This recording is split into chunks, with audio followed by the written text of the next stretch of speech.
Hi, my name is Bill, and today I'm going to be showing you how to replace the door handle trim on your refrigerator. The reason why you might have to do this is because the trim is broken, damaged, or missing. Warning: before doing any repairs, please disconnect your power source. So this is the fridge we're going to be using for our demonstration here. It's a Maytag. Keep in mind yours might be a little bit different at home than what we have here, but the same techniques should still apply. So on our fridge here, you can see the lower part of our handle is missing the trim. That's what gives it that nice look, takes away that screw that you can see right there.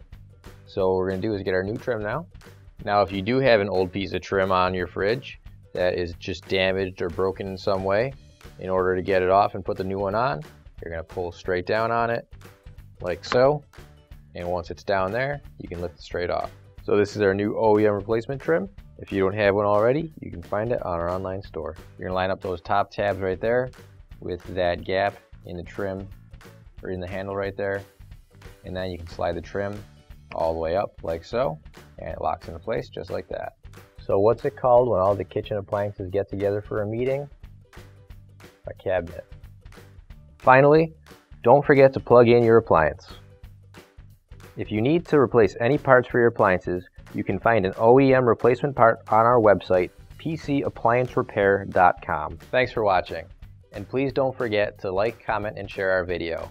Also, don't forget to subscribe to our channel. Your support helps us make more videos just like these for you to watch for free.